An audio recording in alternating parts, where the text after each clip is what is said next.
Hello days, hello investors, സിയാത്തിലിക്കൽ അങ്ങനെ Nifty പതിയെ പതിയെ കയറി ഇപ്പോൾ നിൽക്കുന്നത് 2 മന്ത് ഹൈയിലാണ്. 160 പോയിൻറ്റിൻ്റെ ഒരു റാലിയാണ് നിഫ്റ്റി ഉണ്ടാക്കിയത്. 600 അടുത്ത പോയിൻറ്റ് സെൻസെക്സ് ഒന്ന് പോസിറ്റീവിൽ ക്ലോസ് ചെയ്തു. ഇന്ന് നമുക്ക് FMCG ഒഴികെയുള്ള മറ്റുള്ള എല്ലാ സെക്ടറും പോസിറ്റീവിൽ ക്ലോസ് ചെയ്തു. ഇന്ത്യ US ട്രേഡ് ടോക്സ് എല്ലാം തന്നെ റെസ്യൂം ചെയ്യും, വീണ്ടും പുനരാരംഭിക്കും എന്നുള്ളതാണ് പ്രധാനപ്പെട്ട ഒരു പോസിറ്റീവ് ട്രിഗറായിട്ട് മാറിയത്. അത് എസ്പെഷ്യലി ടെക്സ്റ്റൈൽ സ്റ്റോക്കിന് അത് ഗുണകരമായി. KPR മിൽസ്, ഇൻഡോ കൗണ്ട് സ്റ്റോക്ക് തുടങ്ങിയ സ്റ്റോക്കുകളിലാണ് അത് പോസിറ്റീവായിട്ട് റിയാക്ട് ചെയ്യപ്പെട്ടത്. അപ്പോൾ ഈ ടെക്സ്റ്റൈൽസ് മാത്രമല്ല, ഈ നമ്മളുടെ കൊഡാക് ബാങ്ക്, ആക്സിസ് ബാങ്ക് ഉൾപ്പെടെയുള്ള ഫിനാൻഷ്യൽ ബാങ്കിങ് കമ്പനീസും നല്ല രീതിയിൽ പെർഫോമൻസ് നടത്തിയിട്ടുണ്ട്. ഓട്ടോമൊബൈൽ സെക്ടേഴ്സ് അതിൻ്റെ ഒരു റാലി തുടരുന്നുണ്ട്. Especially Maruti 2% spike. വിക്ടോറിയസ് എന്ന് പറയുന്ന അവരുടെ പുതിയ ഒരു കാറ് അത് ലോഞ്ച് ചെയ്യുന്ന ഒരു ന്യൂസ് നമ്മൾ ഷെയർ ചെയ്തിരുന്നു. ഞാൻ ഷെയർ ചെയ്തത് ഇൻസ്റ്റയിലാണ്. അപ്പോൾ നമ്മളുടെ ഇൻസ്റ്റാ പേജിൻ്റെ ലിങ്ക് ഈ വീഡിയോയുടെ ഫസ്റ്റ് കമൻറ്റിൽ ഞാൻ പിൻ ചെയ്ത് വെച്ചിട്ടുണ്ട്. അപ്പോൾ ഇൻസ്റ്റയിൽ ഫോളോ ചെയ്യുക. അപ്പോൾ ഞാൻ ചെറിയ ചെറിയ യാത്രകളും അങ്ങനെയുള്ള മറ്റുള്ള എല്ലാ വിശേഷങ്ങളും എല്ലാം തന്നെ ഷെയർ ചെയ്യുന്നത് ഇൻസ്റ്റാഗ്രാമിലാണ്. അപ്പോൾ ഇൻസ്റ്റാഗ്രാം തീർച്ചയായിട്ടും ഫോളോ ചെയ്യുക. ഫസ്റ്റ് കമൻറ്റിൽ ലിങ്ക് ഉണ്ട്.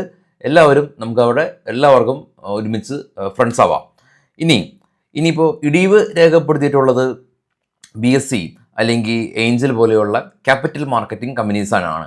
നിഫ്റ്റിയുടെ അല്ലെങ്കിൽ സെൻസെക്സിൻ്റെ എല്ലാം തന്നെ വീക്കിലി എക്സ്പയറി അത് അഭ്യൂഹങ്ങളും അല്ലെങ്കിൽ വാർത്തകളൊക്കെ ആയിട്ട് നമ്മൾ കുറേ കേൾക്കുന്നുണ്ട്. ഇത് വീക്കിലി എക്സ്പയറീസ് നിർത്തലാക്കും.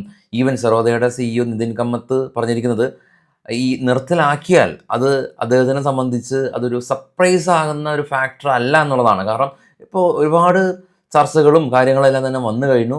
നമ്മളത് ആ ന്യൂസുകൾ ഓൾറെഡി തന്നെ നമ്മൾ ഡൈജസ്റ്റ് ആയി കഴിഞ്ഞു. ഇനി ഗോൾഡ് കമ്പനീസും പോസിറ്റീവായിട്ട് തന്നെ റിയാക്ട് ചെയ്തു. ഇന്ത്യയിൽ ഗോൾഡ് ഓൾ ടൈം ഹൈ ആണ്. മുത്തൂറ്റ് ഏകദേശം 2% ഒരു റാലി രേഖപ്പെടുത്തി കഴിഞ്ഞു. ഇനി നിഫ്റ്റിയിലെ പ്രധാനപ്പെട്ടിട്ടുള്ള ഗെയിനേഴ്സ് നമ്മൾ നേരത്തെ ഡിസ്കസ് പോലെ തന്നെ Kotak bank, L&T, Maruti, M&M, Bharat എയർടെലാണ്. Tata consumer product, Shriram finance, Asian paint, Bajaj finance, Nestle. അപ്പോൾ FMCGയിലെ 2 കമ്പനീസ് ടോപ്പ് ലൂസേഴ്സിൽ വന്നിട്ടുണ്ട്. ഗ്ലോബൽ മാർക്കറ്റ് നോക്കുകയാണെങ്കിൽ അത്ര പോസിറ്റിവിറ്റി ഒന്നും തന്നെ ഗ്ലോബൽ മാർക്കറ്റിൽ കാണാനായിട്ട് സാധിക്കുന്നില്ല. ഗ്ലോബൽ മാർക്കറ്റിൽ കാണാം ഏറ്റവും താഴെ ഇപ്പോൾ ട്രേഡ് ചെയ്യുന്ന 3 യൂറോപ്യൻ മാർക്കറ്റും സ്ലൈറ്റ്ലി നെഗറ്റീവ് സെൻറ്റിമെൻറ്റ്സിലാണ് ഇപ്പോൾ ട്രേഡിംഗ് തുടരുന്നത്. അതായത് ഡാക്സ്, CAC 40, FTSE എല്ലാം തന്നെ ജർമ്മൻ, UK, ഫ്രാൻസ് മാർക്കറ്റുകളാണ്. അത് നെഗറ്റീവാണ്. പിന്നെ ഡോ ഫ്യൂച്ചർ കാണാം. ഇപ്പോൾ ട്രേഡ് ചെയ്യുന്ന ഡോ ഫ്യൂച്ചർ എല്ലാം തന്നെ അതും ഒരു ഫ്ലാറ്റായ രീതിയിലാണ് ട്രേഡ് നടത്തുന്നത്. കൂടാതെ ഏഷ്യൻ മാർക്കറ്റിൽ പ്രശ്നങ്ങളൊന്നുമില്ല. ഏറ്റവും ടോപ്പിലേക്ക് പോകുകയാണെങ്കിൽ ബിറ്റ്കോയിൻ 600, ഏറ്റവും ടോപ്പിൽ നിന്ന് 3ാമത് പോകുകയാണെങ്കിൽ ഗോൾഡ് ഏകദേശം $10 ഒരു റാലിയിലാണ് ഇപ്പോൾ നിൽക്കുന്നത്. അപ്പോൾ ഗ്ലോബൽ മാർക്കറ്റ് നോക്കുകയാണെങ്കിൽ ഇപ്പോൾ നാളെ US നിന്ന് അവിടുത്തെ ഇൻട്രസ്റ്റ് റേറ്റ് തീരുമാനം സംബന്ധിച്ചിട്ടുള്ള തീരുമാനങ്ങൾ വരുന്നുണ്ട്. സെൻട്രൽ ബാങ്ക് അവിടുത്തെ തീരുമാനം എടുക്കും. അതാണ് US മാർക്കറ്റ് ഇന്നൊന്ന് പതുങ്ങുന്നത്. ഈവൻ യൂറോപ്യൻ മാർക്കറ്റും അത് തന്നെയാണ്. എന്നാൽ പിന്നെ ഇന്ത്യൻ മാർക്കറ്റ് റാലി ചെയ്തതിൻ്റെ പ്രധാന ഘടകം ഈ പറഞ്ഞ ഇന്ത്യ US ട്രേഡ് ടോക്സ് എല്ലാം തന്നെ റെസ്യൂം ചെയ്യുന്നു എന്നുള്ള ഒരു വാർത്തകളൊക്കെ തന്നെയാണ്. എന്നാൽ ആ ഒരു പോസിറ്റിവിറ്റി ഒന്നും തന്നെ ഗ്ലോബൽ മാർക്കറ്റിൽ കാണാനില്ല. പക്ഷേ US മാർക്കറ്റിനെ പറ്റി പറയുമ്പോൾ US നാസ്ഡാക്ക് എല്ലാം തന്നെ ഓൾ ടൈം ഹൈ ആണ്. നമ്മൾ ഇവിടുത്തെ IT സ്റ്റോക്ക് എല്ലാം തന്നെ ഇൻഫോസിസ് കാണാം. ഓൾ ടൈം ഹൈയിൽ നിന്നൊക്കെ 25% ഫോളാണ് ഇപ്പോൾ ഇൻഫോസിസിൻ്റെ നിൽപ്പ്. മറ്റുള്ള എല്ലാ IT കമ്പനീസ് അതാണ്. പക്ഷേ US അതല്ല. US നാസ്ഡാക്ക് അവിടുത്തെ ഓൾ ടൈം ഹൈയിൽ തന്നെയാണ്. ഈവൻ US മാർക്കറ്റിൽ ഇത്തരം നെഗറ്റീവായിട്ടുള്ള കാര്യങ്ങളും താരിഫും എല്ലാം തന്നെ നമ്മൾ ചർച്ച ചെയ്യുമ്പോഴും US മാർക്കറ്റിൽ നിൽക്കുന്നത് ഓൾ ടൈം ഹൈ ആണ്. ആ ഒരു പ്രശ്നം വന്നിട്ടുള്ളത് മറ്റുള്ള ഏഷ്യൻ മാർക്കറ്റിലും യൂറോപ്യൻ മാർക്കറ്റിലും ഒക്കെ തന്നെയാണ്. ട്രംപിൻ്റെ താരിഫിൻ്റെ ഇഷ്യൂ പ്രതികൂലമായിട്ട് ബാധിച്ചിരിക്കുന്നത്. ഇനി നമുക്ക് കുറച്ച് സ്റ്റോക്കുകളുടെ വാർത്തകളൊക്കെ പോകാതെ ബൈസൽ റെക്കമെൻഡേഷൻ അല്ല, നമ്മുടെ ചാനൽ നിങ്ങളുടെ എല്ലാ ട്രേഡിംഗ് സുഹൃത്തുക്കൾക്കും ഷെയർ ചെയ്യുക. രാവിലെയും പ്രീ മാർക്കറ്റ് എല്ലാ ദിവസവും രാവിലെ, വൈകിട്ട് പോസ്റ്റ് മാർക്കറ്റ് ദിനം പ്രതി നമ്മൾ ചെയ്യുന്നുണ്ട്. ട്രേഡ് ചെയ്യുന്ന എല്ലാ ആളുകൾക്കും ഉപകാരം കിട്ടത്തക്ക വിധമാണ് നമ്മൾ ന്യൂസുകൾ കളക്ട് ചെയ്ത് ചെയ്യുന്നത്. അപ്പോൾ എല്ലാവർക്കും ഷെയർ ചെയ്യുക. സ്റ്റോക്കിൻ്റെ വാർത്തയിലേക്ക് പോകാം. BEL കമ്പനിക്ക് 712 കോടി രൂപയുടെ ഡിഫൻസ് ഓർഡർ കിട്ടി. L&T കമ്പനിക്ക് ന്യൂക്ലിയർ പവർ കോർപ്പറേഷൻ പ്രൊജക്റ്റിൻ്റെ ഭാഗത്തു നിന്ന് തമിഴ്നാട്ടിൽ നിന്ന് ഒരു സിഗ്നിഫിക്കൻറ്റ് ഓർഡർ കരസ്ഥമാക്കി.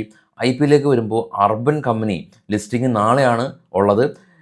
പ്രീമിയം എല്ലാം തന്നെ 50% പ്രീമിയം എക്സ്പെക്റ്റ് ചെയ്യുന്നുണ്ട്. NLC India company 1 million ton അവരുടെ ക്രിട്ടിക്കൽ മിനറലിൻ്റെ എല്ലാം തന്നെ പ്രൊഡക്ഷൻ കമ്പനി ടാർഗറ്റ് ചെയ്യുന്നുണ്ട്. നെക്സ്റ്റ് ഫിനാൻഷ്യൽ ഇയർ അല്ല, അടുത്ത ഒരു 3 ഫിനാൻഷ്യൽ ഇയറിലൂടെ GMR airport company air traffic growth next financial ഇയറിൽ ഉയരുമെന്ന് കമ്പനി എക്സ്പെക്ട് ചെയ്യുന്നുണ്ട്. അപ്പോളോ ഹോസ്പിറ്റൽ കമ്പനി അവർ ഫസ്റ്റ് ഡെഡിക്കേറ്റഡ് ക്യാൻസർ സെൻറ്റർ സ്ത്രീകൾക്ക് വേണ്ടി മാത്രമായിട്ട് ന്യൂഡൽഹിയിൽ അവർ ലോഞ്ച് ചെയ്തു. ഇൻഡിഗോ കമ്പനി മുംബൈയിൽ നിന്ന് കോപ്പൻഹാർഗിലേക്ക് ഒരു ഡയറക്റ്റ് സർവീസ് ഫ്ലൈറ്റ് ആരംഭിച്ചു. യുണൈറ്റഡ് ബ്യൂവറീസ് കമ്പനി ആൽക്കഹോളിക് ബിസിനസ് ചെയ്യുന്ന കമ്പനിയാണ്. JP മോർഗൻ ഈ ഒരു കമ്പനീനെ അപ്ഗ്രേഡ് ചെയ്തു. ഗുജറാത്ത് ഗ്യാസ് കമ്പനി ഇവർ GSPSും GSPയിലായിട്ട് ഉള്ള മെർജർ സംബന്ധിച്ചുള്ള തീരുമാനങ്ങൾ എടുക്കാൻ ഷെയർ ഹോൾഡേഴ്സ് മീറ്റിംഗ് കൂടുന്നുണ്ട്. Coal India company ministry of മൈനിൻ്റെ ഭാഗത്തു നിന്ന് പുതിയ ഓർഡർ ലഭിച്ചു. ഭാരത് ഇലക്ട്രോണിക്സ് കമ്പനി 712 കോടി രൂപയുടെ ഓർഡർ ലഭിച്ചു. മഹീന്ദ്ര ലൈഫ് സ്പേസ് കമ്പനി ചെമ്പൂരിലെ ഒരു 2 ലക്ഷറി റെസിഡൻഷ്യൽ പ്രൊജക്റ്റ് ചെയ്യാനായിട്ട് കമ്പനി ധാരണയായി. MRPL 9 കോടി രൂപയുടെ ഓർഡർ ലഭിച്ചു. സിൽഗോ റീറ്റെയിൽ കമ്പനിക്ക് 48 മെഗാവാട്ട് കപ്പാസിറ്റിയുള്ള സോളാർ പ്രൊജക്റ്റിൻ്റെ ഓർഡർ ലഭിച്ചു. Metropolis health care company metropolis quality solution എന്ന് പറഞ്ഞ വേറൊരു സബ്സിഡിയറി കമ്പനി ലോഞ്ച് ചെയ്തു. ഇത് ബ്ലഡ് ചെക്കൊക്കെ ചെയ്യുന്ന ഹെൽത്ത് ലാബ് കമ്പനിയാണ് മെട്രോപോളിസ്. CNT കമ്പനിക്ക് അൻവാർ എന്ന് പറഞ്ഞ കമ്പനി ആയിട്ടൊരു പുതിയ പാർട്ണർഷിപ്പ് കോൺട്രാക്ട് സൈൻ ചെയ്തു. ക്രിസ്റ്റൽ ഇൻറ്റിഗ്രേറ്റഡ് കമ്പനിക്ക് 125 കോടി രൂപയുടെ ഓർഡർ കിട്ടി. TCS കമ്പനി ARN മീഡിയ ആയിട്ട് ഒരു പുതിയ പാർട്ണർഷിപ്പ് സൈൻ ചെയ്തു. സെർവോടെക് റിന്യൂവബിൾ കമ്പനി 6 കോടി രൂപയുടെ ഓർഡർ സോളാർ പ്രൊജക്റ്റിൻ്റെ ഓർഡർ ലഭിച്ചതായിട്ടാണ് ഇപ്പോഴുള്ള ന്യൂസുകൾ. ഇന്ന് നിഫ്റ്റിയുടെ എക്സ്പയറി ആണ് ഉണ്ടായിരുന്നത്. ഏറെ നാൾക്ക് ശേഷമാണ് നിഫ്റ്റി വളരെ പോസിറ്റീവായ രീതിയിലൊരു എക്സ്പയറി നമുക്ക് കാണുന്നത്. ഇപ്പോൾ സെൻസെക്സിൻ്റെ എക്സ്പയറി ഇനിയിപ്പോൾ 18-ാം തീയതി, അതായത് വ്യാഴാഴ്ച. ഇതിപ്പോൾ സ്വിച്ച് ചെയ്തതും നമുക്ക് വളരെയധികം ചില ആളുകൾക്കൊക്കെ വളരെയധികം ബുദ്ധിമുട്ടായിട്ടുണ്ട്. കാലാകാലങ്ങളായിട്ട് നമുക്ക് നിഫ്റ്റി വ്യാഴാഴ്ചയാണ് ഉണ്ടായിരുന്നത്. അതാണിപ്പോൾ ചൊവ്വാഴ്ചയിലേക്ക് മാറ്റുന്നത്.